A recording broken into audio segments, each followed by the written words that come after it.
Welcome back and thank you for staying with us. Now, South Africa continues to endure racism on a regular basis. In the latest incident, Thabiso Danga was allegedly turned away from entering Hunk's Old Irish pub in Cape Town because he was not accompanied by a white person. The incident came to light because of a video that went viral on social media with his friend actually speaking to the establishment's owner. These incidents leave many questions unanswered.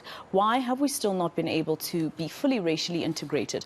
How can we as communities and individuals ensure that this happens? Let's speak to Martin van Staden. He's the Deputy Head of Policy Research at the Institute of Race Relations. Mr. van Staden, thank you very much for your time here on eNCA. I guess, first of all, with a lot of people reacting on social media to that particular video, at least this time it was someone of his own race who was calling him out for his alleged racism.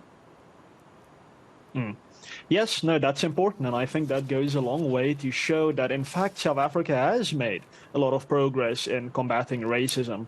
I know the nature of the press media is that bad incidents of interracial engagement like this get highlighted and come to the fore, but the Institute of Race Relations does annual surveys, and in fact, those surveys do show quite clearly that most South Africans across racial lines, it's a racially representative survey, in fact, do appreciate each other, in fact, do see each other as important for the progress of South Africa, and only about 1% of black South Africans, about 2% of colored South Africans, and 1% of white South Africans think that racism should be a priority area for government to deal with. Nonetheless, as this shows, racism is still a problem in South Africa that must be dealt with, and I do think that South Africans have repeatedly shown, really, in the last few years, that there is no tolerance for this type of thing. The pub has, of course, denied that it has any type of policy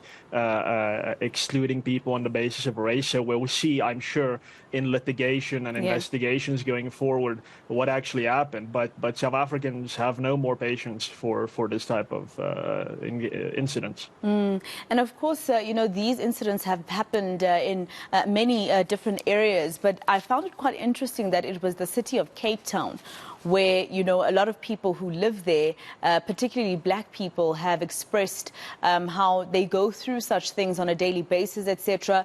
There's also those disparities between the rich and the poor in Cape Town. So I don't know, in terms of the research as the IRR, what you find in that particular area of South Africa when it comes to racism. Yes, our surveys do look at provincial responses. However, as it comes to inequality, we've asked South Africans again, based on representative racial and gender lines and income lines, in fact, what would be the best policies, for instance, to deal with inequality between the races. And there's a clear indication in favor of jobs, of dealing with corruption, and against policies that exacerbate race, or that, for instance, I can only think of one off the top of my head. Most South Africans say that politicians concentrating on racism, incidents like this, are in fact scapegoating for political failures. So, I mean, South Africa's continued inequality to this day, social and economic inequality, has largely been a result of government policy failures, economic policy failures. And that really does accentuate incidents like this, unfortunately.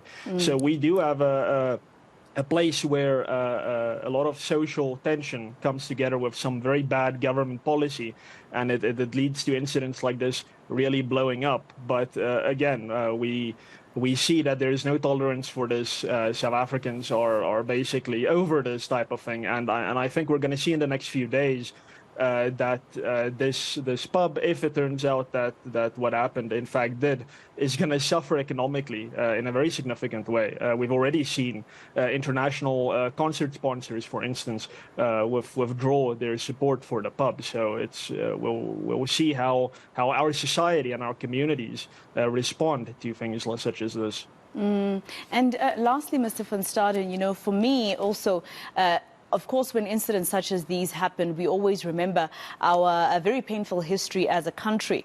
But when you talk about government and whether or not they can do something about racism and the 1%, I think you said 1% white, 1% black and 2% colored, I think, I was quite interested in what you said there. When you said 2% colored, I think this is a community that has felt like it's the community that is not considered because everything is about black or white, right? And you see all the protests that we witness at so-called colored communities where they feel as though they've been forgotten because they're considered to be in both sides of the world. Is that what you're also seeing? Is that why maybe, yes, 2% is a small percentage, but when you say one black, one white and two colored, maybe it shows how this particular community feels as though nothing is being done to assist them to have an identity in the country?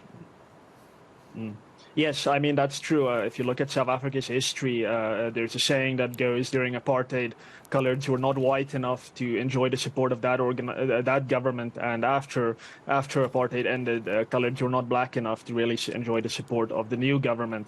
And that really is something that that's worth noticing.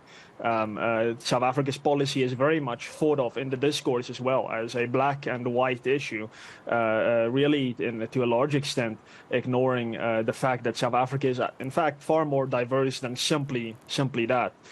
So yes, that is a phenomenon that's ever present in South Africa, and the colored community has started organizing specifically around that. We see political parties such as the Cape Colored Congress, for instance, to take one small example, really organizing around the colored identity. And if this government decides to continue engaging in racial policy to accentuate these racial divisions, I'm sure we'll be seeing more of that. I mean, we saw last year that there was some organization around racial lines in Indian communities, for instance, as well, and in KZN. So South Africa does have a choice, and I think the people have made the choice that we want to embrace non-racialism. We want to move forward as one society.